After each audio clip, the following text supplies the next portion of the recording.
by Leanne Tweeden. In December of 2006, I embarked on my 9th USO tour to entertain our troops, my 8th to the Middle East since the 9/11 attacks. My father served in Vietnam and my then boyfriend and now husband, Chris, is a pilot in the Air Force, so bringing a little piece of home to service members stationed far away from their families was both my passion and my privilege. Also on the trip were country music artists Darryl Worley, Mark Wills, Kenny Thomas, and some cheerleaders from the Dallas Cowboys. The headliner was comedian and now senator, Al Franken. Franken had written some skits for the show and brought props and costumes to go along with them. Like many USO shows before and since, the skits were full of sexual innuendo geared toward a young, male audience. As a TV host and sports broadcaster, as well as a model familiar to the audience from the covers of FHM, Maxim and Playboy, I was only expecting to MC and introduce the acts, but Franken said he had written a part for me that he thought would be funny, and I agreed to play along. When I saw the script, Franken had written a moment when his character comes at me for a kisses. I suspected what he was after, but I figured I could turn my head at the last minute, or put my hand over his mouth, to get more laughs from the crowd. On the day of the show, Franken and I were alone backstage going over our lines one last time.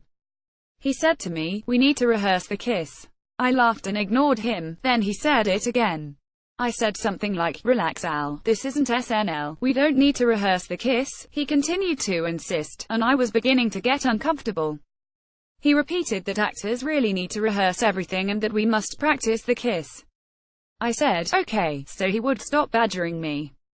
We did the line leading up to the kiss and then he came at me, put his hand on the back of my head, mashed his lips against mine and aggressively stuck his tongue in my mouth.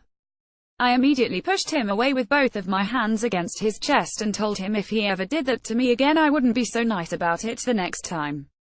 I walked away. All I could think about was getting to a bathroom as fast as possible to rinse the taste of him out of my mouth. I felt disgusted and violated. Not long after, I performed the skit as written, carefully turning my head so he couldn't kiss me on the lips. No one saw what happened backstage. I didn't tell the Sergeant Major of the Army, who was the sponsor of the tour. I didn't tell our USO rep what happened. At the time I didn't want to cause trouble. We were in the middle of a war zone. It was the first show of our holiday tour. I was a professional, and I could take care of myself. I told a few of the others on the tour what Franken had done and they knew how I felt about it. I tried to let it go, but I was angry. Other than our dialogue on stage, I never had a voluntary conversation with Al Franken again. I avoided him as much as possible and made sure I was never alone with him again for the rest of the tour. Franken repaid me with petty insults, including drawing devil horns on at least one of the headshots I was autographing for the troops. But he didn't stop there. The tour wrapped, and on Christmas Eve we began the 36-hour trip home to LA. After 2 weeks of grueling travel and performing, I was exhausted. When our C-17 cargo plane took off from Afghanistan, I immediately fell asleep, even though I was still wearing my flak vest and Kevlar helmet. It wasn't until I was back in the US and looking through the CD of photos we were given by the photographer that I saw this one. I couldn't believe it.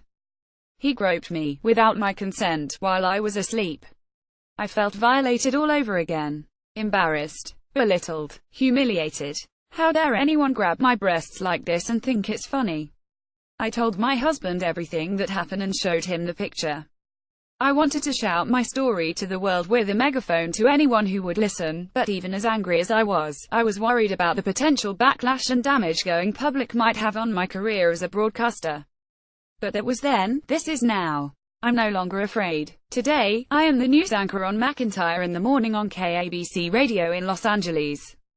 My colleagues are some of the most supportive people I've ever worked with in my career. Like everyone in the media, we've been reporting on the Harvey Weinstein sexual misconduct allegations since they broke, and the flood of similar stories that have come out about others.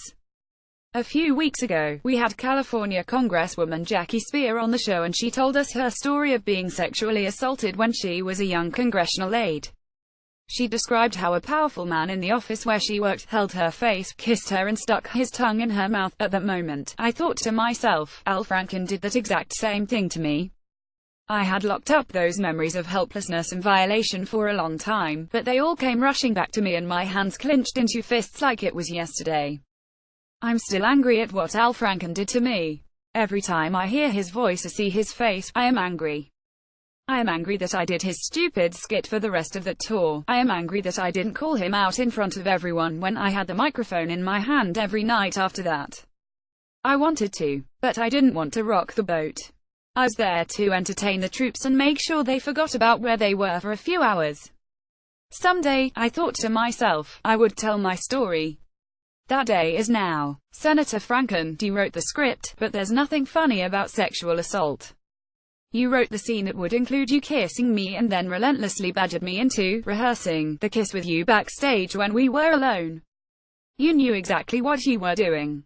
You forcibly kissed me without my consent, grabbed my breasts while I was sleeping and had someone take a photo of you doing it, knowing I would see it later, and be ashamed. While debating whether or not to go public, I even thought to myself, so much worse has happened to so many others, maybe my story isn't worth telling. But my story is worth telling. Not just because 2017 is not 2006, or because I am much more secure in my career now than I was then, and not because I'm still angry. I'm telling my story because there may be others. I want to have the same effect on them that Congresswoman Jackie Spear had on me. I want them, and all the other victims of sexual assault, to be able to speak out immediately, and not keep their stories and their anger locked up inside for years, or decades. I want the days of silence to be over forever. Leanne Tweeden is morning news anchor on Talk Radio 790 KABC in Los Angeles.